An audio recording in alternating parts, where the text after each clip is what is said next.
Hello friends, आज के video में हम लोग कुछ इंपॉर्टेंट सिविल इंजीनियरिंग में यूज होने वाले फार्मूला को देखने वाले हैं। हाल ही में मैंने सिविल इंजीनियरिंग फार्मूला के ऊपर एक सीरीज चालू किया है जिसमें 2 वीडियो आ चुकी है, उसको जाके आप लोग देख लीजिएगा। इसी वीडियो के डिस्क्रिप्शन में मैंने इसका लिंक भी प्रोवाइड कर दिया है, पार्ट 1 पार्ट 2 करके, इसको आप देख लीजिएगा। आज के वीडियो में भी 5 इंपॉर्टेंट फार्मूला को मैं आज कवर करने वाला हूं, जो कि जनरली हम लोग कंस्ट्रक्शन साइट पे अलग अलग कामों के लिए यूज करते हैं। तो वीडियो को पूरा एंड तक जरूर देखिएगा, बहुत ज्यादा इंफॉर्मेटिव ये वीडियो होने वाला है। और आप लोग से एक छोटा सा रिक्वेस्ट है, ये वीडियो तो मैं बना ही रहा हूं, आप लोग भी बताइए कि कौन से क्वेश्चन को मैं कवर करूं और उसका फॉर्मूला कैसे निकलता है, वो मैं आप लोग को करके दिखाऊं। ठीक है, तो वीडियो पूरा देख लीजिए, फिर आपके मन में जो भी डाउट है, जो भी क्वेरी है, जो भी क्वेश्चन है, और आप चाहते हो कि इसके ऊपर भी सर एक फॉर्मूला वाला एक वीडियो लाइए ताकि हम लोग पास वो नोट्स बन के हमारे पास रह जाए, तो वो भी आप लोग कमेंट में बताइएगा, उसमें मैं वीडियो आप लोग को बनाकर दे दूंगा। ठीक है, तो चलिए देर नहीं करते हुए आज का वीडियो हम लोग शुरू करते हैं। मैं हूं सिविल इंजीनियर मुकेश और मैं आपका तहे दिल से स्वागत करता हूं आपके अपने चैनल लर्निंग सिविल टेक्नोलॉजी में। चलिए आज का वीडियो शुरू करते हैं।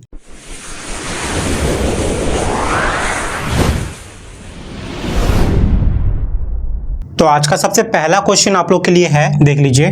Compressive strength of concrete cube हम लोग कैसे निकालते हैं। हम लोग क्यूब को लेकर जब हम लोग कंप्रेसिंग टेस्टिंग मशीन के अंदर रखते हैं तो जब वो फेलियर होती है तो उसका कैलकुलेशन हम लोग कैसे करते हैं वो आप लोग समझ लीजिए। इसका एक जनरल से एक फॉर्मूला है जिसको हम लोग यूज़ करते हैं वहाँ पे समझाने के लिए। मान लीजिए कि ये आपका कंप्रेसिव टेस्टिंग मशीन है, ये बेस है, ठीक है। इसके ऊपर में आपका ये क्यूब जो है हमारा, वो क्यूब हम लोग इसके ऊपर में रख देते हैं और क्यूब को रखने के बाद हम लोग रैम की मदद से उसके ऊपर एक लोड डालते हैं और देखते हैं कि कितने पे ये जो क्यूब है मेरा फेल कर रहा है। ठीक है, उसके हिसाब से हम लोग देखते हैं कि जिस ग्रेड का हम लोग कंप्रेसिव स्ट्रेंथ चाहिए था उतना स्ट्रेंथ इसको मिला है कि नहीं, 7 दिन, 21 दिन, 28 दिन पे, 14 दिन पे, अलग अलग डे पे, तो उस हिसाब से। तो मान लीजिए एक टेस्टिंग यहाँ पे चल रही है और हम लोग यहाँ पे M30 का एक क्यूब हम लोग लिए हुए हैं। ठीक है, M30, M40, M50 जो भी लिएगा, हम प्रोसेस को ये करेंगे। आंसर क्या आता है उसे हम लोग नहीं देखेंगे क्योंकि मेरे पास स्क्रिप्ट लिखा हुआ नहीं है, अभी जस्ट समझा दे रहा हूँ आपको।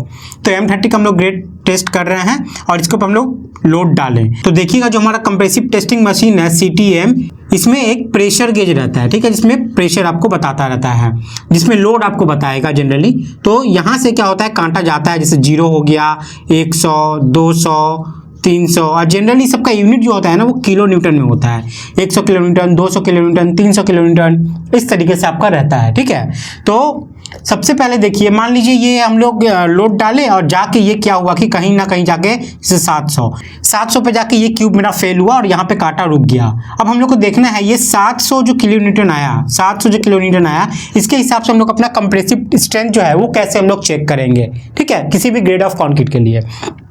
तो कंप्रेसिव स्ट्रेंथ निकालने का जो फॉर्मूला होता है वो होता है आपका force by area, force by area. ठीक है, लेकिन एक चीज ध्यान रखिएगा, यहाँ पे फोर्स बाई एरिया का जो यूनिट होता है ना वो न्यूटन पर मिलीमीटर स्क्वायर होता है, न्यूटन पर मिलीमीटर स्क्वायर। क्यों? क्योंकि जो मेरा ग्रेड ऑफ कॉन्क्रीट रहता है, जैसे M30 में ये 30 क्या है, ये आपका 30 है, 30 न्यूटन पर मिलीमीटर स्क्वायर। ठीक है, ये कंप्रेसिव स्ट्रेंथ है, इसका यूनिट होता है न्यूटन पर मिलीमीटर स्क्वायर, इसलिए फॉर्मूला जो होता है न्यूटन पर मिलीमीटर स्क्वायर। लेकिन यहाँ पे देखिए हम लोग का आया है 700 किलो न्यूटन, यानी कि इसको हम लोग को किलो न्यूटन को क्या करना है, पहले न्यूटन में बदलना होगा। तो ये न्यूटन में कैसे बदलेगा, यहाँ पे हम लोग करते हैं। चलिए, फोर्स की जगह ये मेरा जो लोड आया ना जिसपे वो ब्रेक हुआ है, यही मेरा है फोर्स, तो इसको हम लोग लिखेंगे 700। लेकिन 700 तो आपका किलो न्यूटन है, इसको न्यूटन में ले जाइए, इंटू 1000 कर दीजिए, इंटू जैसे 1000 कर दीजिएगा, अब ये जो वैल्यू है ना ये न्यूटन आ गया आपका। ठीक है, न्यूटन। तो देखिए न्यूटन पर मिलीमीटर स्क्वायर है ना, इसको यहाँ पे मैं लिखता हूँ एक बार, ये न्यूटन ऊपर है, नीचे है मिलीमीटर स्क्वायर। ठीक है, पर है ना, पर मतलब ये बाई हो गया, तो ऊपर वाला जो न्यूटन था वो हम लोग ने ले लिया, नीचे में हम लोग को एक ऐसा चीज चाहिए जिसका यूनिट है मिलीमीटर स्क्वायर। तो किसका यूनिट, देखिए एरिया बोल रहे हैं यहाँ पे। अब कौन सा एरिया, अब देखिए ये जो क्यूब था ना, ये क्यूब का हमको एरिया निकालना पड़ेगा। अब आप लोग बोलोगे सर वॉल्यूम निकालते हैं, क्यूब का एरिया कहाँ से निकालते हैं? कौन सा एरिया निकालना है, जहां पे ये लोड ऊपर पे डाल रहा है, ये जो ऊपर वाला सरफेस है ना, ये क्यूब का जो ऊपर वाला सरफेस है, ये जो क्यूब है, ये क्यूब के ऊपर हम लोग जो प्रेशर डालते हैं ये कहाँ देते हैं, ये ऊपर वाला सरफेस पे देते हैं। ये सरफेस का सिर्फ आपको एरिया निकालना है। तो ये क्यूब हमारा कितना बाई कितना का होता है, 150 बाई 150 बाई 150 mm का होता है, मतलब ये वाला 150 mm और ये वाला 150 mm और जो हाइट है 150 mm। तो इसका सिर्फ एरिया अगर निकालेंगे तो क्या होगा, लेंथ इंटू ब्रेथ करेंगे तो 150 इंटू 150 वही यहाँ पे करना है। इसको हम लोग को 0.15 इंटू 0.15 नहीं करना है। क्यों? क्योंकि देखिए हमारा जो आंसर चाहिए वो मिलीमीटर स्क्वायर में चाहिए, ये तो ऑलरेडी मेरा मिलीमीटर में है, इसलिए हम लोग मिलीमीटर ही रखेंगे। ठीक है, बस इसको ही आप कैलकुलेट कर दीजिए, जो भी आंसर आएगा वो आपका न्यूटन पर मिलीमीटर स्क्वायर में आ जाएगा। और अपने कॉन्क्रीट वाले जो वैल्यू में देख लीजिएगा, अगर 30 न्यूटन पर मिलीमीटर स्क्वायर है तो उसके हिसाब से ये कितना दे रहा है, 31, 32 जो भी वैल्यू दे रहा होगा, जो भी आ रहा है इस हिसाब से हम चेक कर लेते हैं कि वो फेल किया है कि नहीं किया है। तो जनरली जो फॉर्मूला यूज होता है फोर्स बाय एरिया, ये वाला, और इस तरीके से हम लोग यूज करते हैं। ठीक है, ये मैं जनरल केस में एक लिया हूं, 700, 30 सब जनरल केस है, हो सकता है आंसर मैच ना करे या हो सकता है कर भी जाए हो सकता है, लेकिन ये सब जनरल केस है, एग्जांपल के लिए मैं समझाया हूं, फॉर्मूला आपको ये चीज देखना है। तो इस तरीके से हम लोग निकालते हैं compressive strength of concrete cube. ये पहला क्वेश्चन था, उम्मीद है आप लोगों को पसंद आया है। अगर पसंद आया है तो चलिए लाइक तो दबा दो यार, ठीक है, क्योंकि आगे वाले जो इंपॉर्टेंट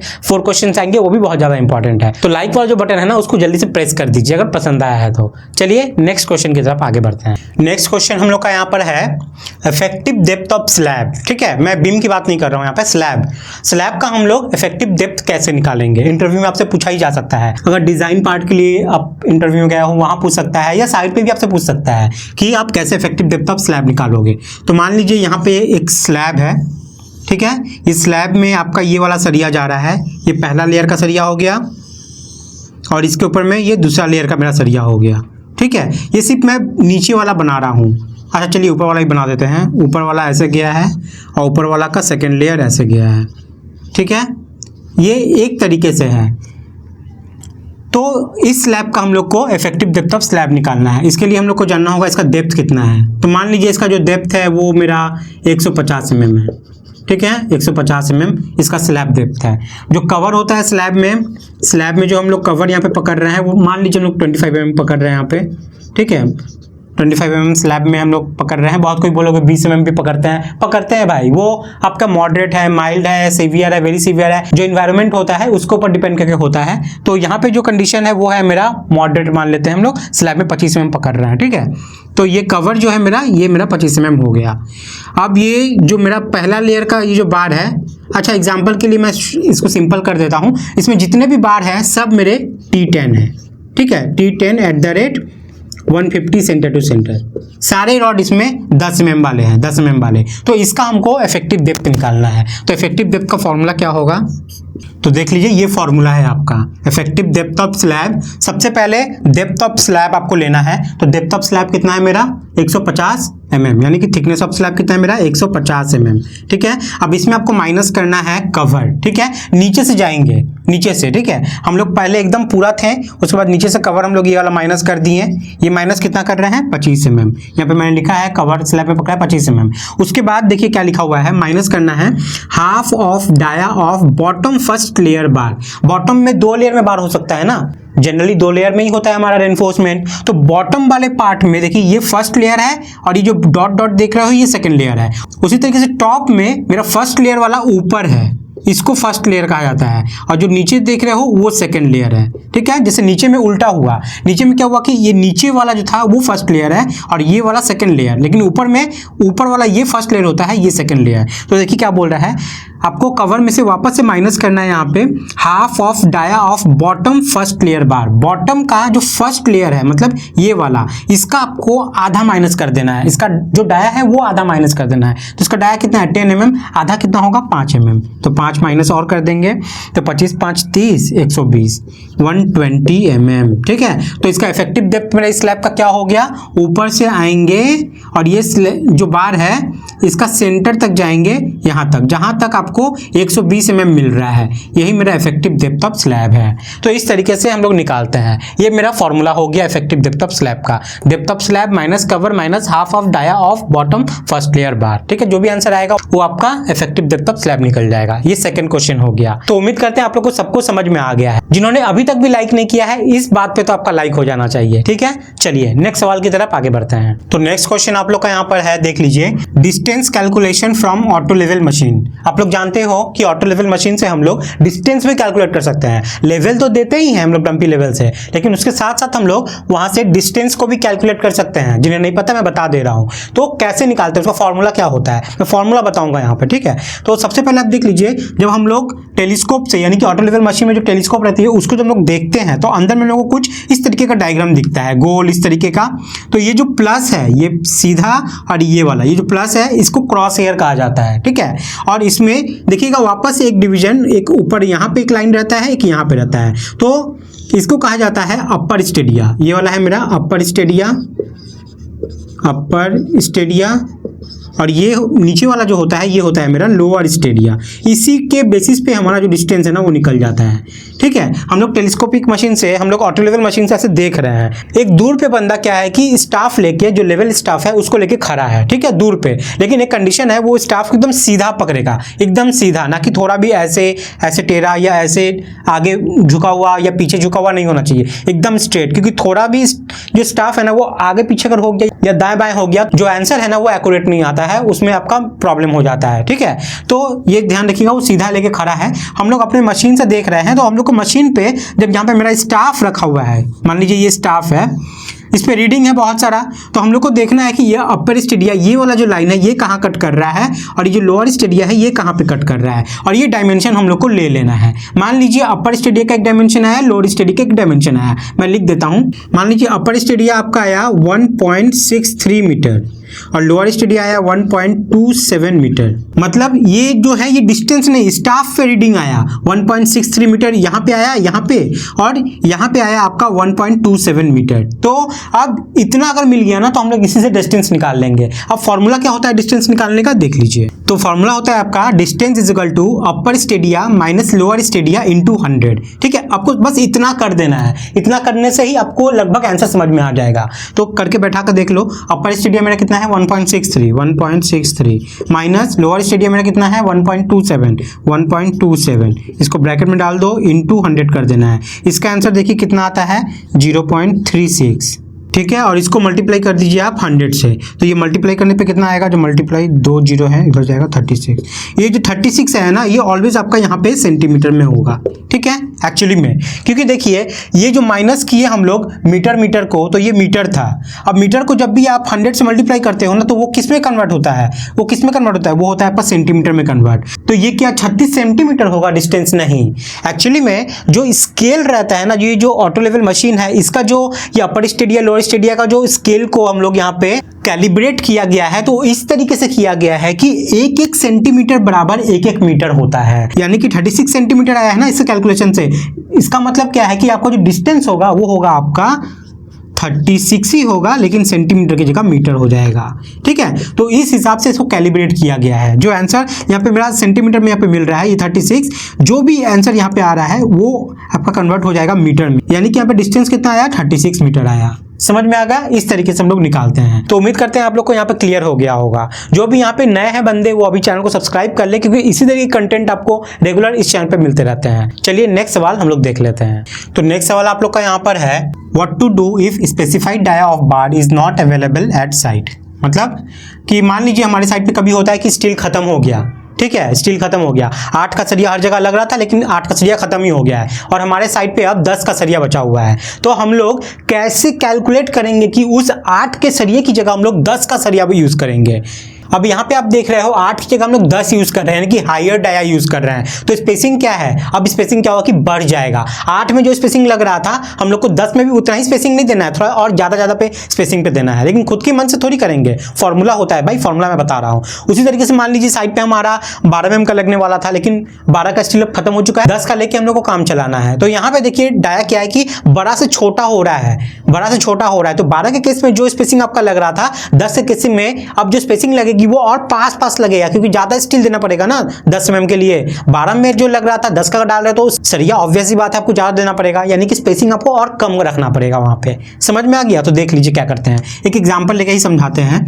ये स्लैब है मेरा, अब इस स्लैब में मेरा मान लीजिए T12 लग रहा था। ठीक है, 12 mm का सरिया लग रहा था मेरा, और ये लग रहा था आपका कितना 150 स्पेसिंग पे, मान लीजिए 150 mm स्पेसिंग पे at the rate 150 centre to centre इतना पे लग रहा था। लेकिन किसी कारणवश 12 का सरिया हमारा खत्म हो गया साइड पे, लेकिन हमारे साइड पे 10 का सरिया बहुत सारा पड़ा हुआ है और इमरजेंसी केस में हम लोग को ये काम में लगाना है। अभी इमरजेंसी केस में मैं ये करने के लिए आपको नहीं बोल रहा हूँ, जो फॉर्मूला बना रहा हूँ एकदम सही है। एरिया ऑफ स्टील पे डिपेंड करके ये फॉर्मूला बताया गया है, लेकिन छोटा मोटा काम है तो ये सब कर लीजिएगा तो ठीक रहेगा। कुछ एक्सेप्शनल केस है, कुछ हैवी चीज है तो आप लोग स्ट्रक्चरल कंसल्टेंट से पहले कंसल्ट कर लीजिएगा और कोशिश कीजिएगा कि जो डाया आपका लगा हुआ है ना उसी को आप लगाइए, ठीक है। अपनी मर्जी से कुछ भी मत लगाइएगा, लेकिन जो मैं बता रहा हूँ ये वैलिड चीज है, ये कोई गलत चीज नहीं है।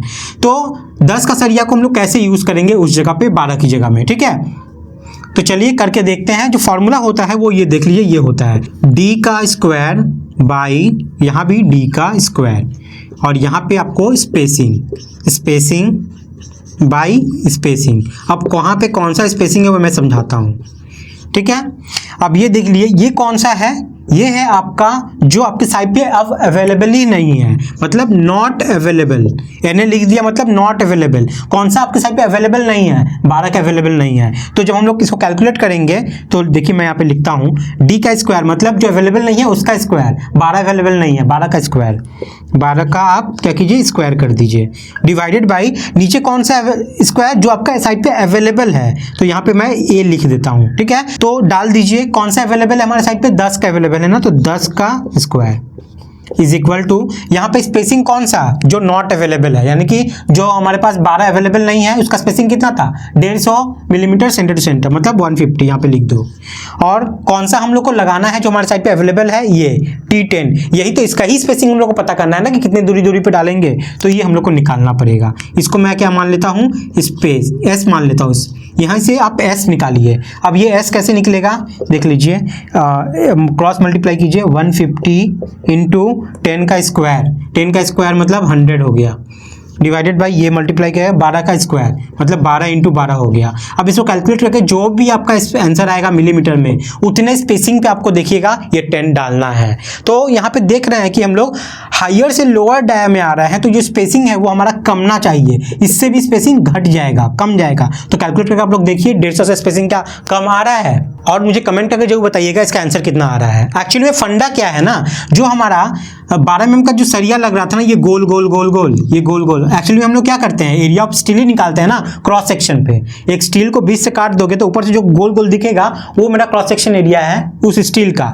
उसी को हम लोग क्या करते हैं इक्वलाइज करते हैं इसके साथ। मतलब 12 का अगर लग रहा था तो ये एरिया मेरा कितना लग रहा था, ठीक है, ये एरिया मेरा कितना लग रहा था, मान लीजिए ये एरिया मेरा 50 मिलीमीटर स्क्वायर आ रहा था। ये नंबर पे आप मत जाइएगा कि इतना आएगा कि नहीं आएगा, मैं एकदम रैंडम लेके बता रहा हूँ, इतना आना चाहिए था। तो अब हम लोग को ट्रायल एंड एरर मेथड करके देखेंगे कि 10 का कितना बार को ऐसे ऐसे और कितने स्पेसिंग पे रख के देखेंगे, तो ये जो आंसर है ये आंसर ये मैच कर जाएगा 10 के एरिया के हिसाब से, एक फिक्स्ड एरिया के लिए, ठीक है। उससे वही चीज हम लोग निकालते हैं। अगर हम 10 का बार डाल देंगे तो इतना एरिया कवर करने के लिए हमारा कितना स्पेसिंग पे डालने से वो चल जाएगा और उतना एरिया कवर हो जाएगा। तो वही एक्चुअली में हम लोग क्या होता है इस फॉर्मूला में घुसाया गया है, ये जो फॉर्मूला है ये फॉर्मूला में घुसाया गया है। समझ में आ गया? तो उम्मीद करते हैं ये चीज भी क्लियर हो गया है। चलिए नेक्स्ट सवाल की तरफ आगे बढ़ते हैं। तो नेक्स्ट क्वेश्चन है यहाँ पे आप लोग के लिए, नंबर ऑफ स्टीरअप्स कैसे निकालते हैं। बहुत आसान है, तो लास्ट वाले में मैं एक थोड़ा इजी रखा। एक्चुअली फॉर्मूला है तो काम तो आता ही है ना। तो नंबर ऑफ स्टीरअप्स हम लोग कैसे निकालते हैं, मान लीजिए ये कॉलम है, ये कॉलम है, बीच से ये बीम गया हुआ है, तो ये जो फॉर्मूला है ये सबके लिए काम होगा। अगर आपको कॉलम में स्टीरअप्स निकालना है उसके लिए भी यही फॉर्मूला आपको यूज करना है। तो ये जो बीम है इसमें आपका स्टीरअप्स डाला हुआ है, इस तरीके से आपका स्टीरअप्स डाला हुआ है, और ये स्टीरअप्स कितना का है, ये है आपका T10 @ 150 सेंटर टू सेंटर, ठीक है। हम लोग को अब देखना है कि इस बीम में मेरा टोटल कितना स्टीरअप्स लगने वाला है, और ये लेंथ कितना है, ये मान लीजिए मेरा 6 मीटर है, ठीक है, 6 मीटर। तो 6 मीटर वाले लंबे बीम में 6 मीटर मेरा कहाँ से कहाँ तक है, यहाँ से लेके यहाँ तक, जहाँ तक मेरा ये स्टीरअप्स प्रोवाइड किया गया है। तो इस 6 मीटर में हमारा अगर 10 mm का स्टीरअप्स लगा हुआ है और 150 सेंटर टू सेंटर स्पेसिंग पे लगा हुआ है, 150 सेंटर टू सेंटर मतलब एक स्टीरअप्स के सेंटर से दूसरे स्टीरअप्स के सेंटर के बीच का जो गैप है, पिच है, वो है मेरा 150 mm, ठीक है। तो कितना नंबर ऑफ स्टीरअप्स यहाँ पे बैठेगा, तो फॉर्मूला होता है नंबर ऑफ स्टीरअप्स का, तो ये होता है आपका formula, number of stirrups is equal to span by spacing plus 1। अब स्पैन मेरा कौन सा है देख लीजिए, स्पैन ये वाला स्पैन हो गया, तो ये कितना है टोटल, ये 6 मीटर है, ठीक है। यहाँ पे एक्चुअली हम लोग को मिलीमीटर में निकालना है, तो 6 मीटर को आपको क्या करना है मिलीमीटर में ले जाओ, तो ये आपका हो गया 6000 मिलीमीटर, 1000 से गुना कर दोगे मल्टीप्लाई, तो आ गया स्पैन मेरा कितना आया 6000 डिवाइड कर दीजिए। स्पेसिंग कितना पे है, स्पेसिंग आपका किसका, स्टीरअप्स का, ये वाला, ये कितना है 150, तो ये 150 यहाँ पे कर दिए। अब इसमें आपको 1 ऐड कर देना है, तो ये वाला देखिए कितना आता है, ये 0 से ये 0 कट गया, 15 से 15 4 जा 60 0 40 प्लस 1, ये आपका आ गया 41 नंबर। तो हमारा ये बीम जो 6 मीटर लंबा था, 10 का स्टीरअप अगर डालेंगे और 150 सेंटर पे डालेंगे तो कितना नंबर अपना रिंग लगेगा, यहाँ पे स्टीरअप्स लगेगा 41 नंबर लगेगा। इस फॉर्मूला से हम लोग निकाल लेते हैं कितना रिंग लगने वाला है। समझ में आ गया, बहुत आसान है। उसी तरीके से कॉलम में अगर आप निकालोगे तो अलग अलग है। कॉलम अगर 3 मीटर 24 मीटर जैसा भी आपका है, वो हाइट वो स्पैन की जगह बैठा देना, स्पेसिंग रिंग कितना स्पेसिंग पे वो बैठा देना, +1 कर देना। समझ में आ गया, इस तरीके से आप लोग निकाल लेना। तो इस तरीके से हम लोग स्टीरअप्स निकाल लेते हैं। तो उम्मीद करते हैं आप लोग को यहाँ पे आज का जो 5वां फार्मूला था वो आप लोग को समझ में आया है, एक एक पॉइंट समझ में आया है। थोड़ा भी डाउट है तो जाके वापस से वीडियो देखिए, आपको क्लियर हो जाएगा, मेरा इतना विश्वास है। और आप लोग के मन में कोई भी डाउट है, कोई भी करिए तो कमेंट में पूछ लीजिए। और आप चाहते हो कि इसका फार्मूला भी सर आप लोग निकाल के बताइए तो कमेंट सेक्शन में बताइए, उसके ऊपर मैं वीडियो बना दूंगा। तो वीडियो कैसा लगा है इसके बारे में भी कमेंट में फीडबैक जरूर दीजिएगा। वीडियो पसंद आया तो लाइक कर दीजिए और अपने दोस्तों के साथ इसको शेयर कर दीजिए। चैनल पर नए हैं तो सब्सक्राइब कर लीजिए। गाइस आज के लिए इतना ही है, मिलते हैं नेक्स्ट वीडियो में न्यू टॉपिक के साथ। तब तक के लिए बाय, टाटा, जय हिंद।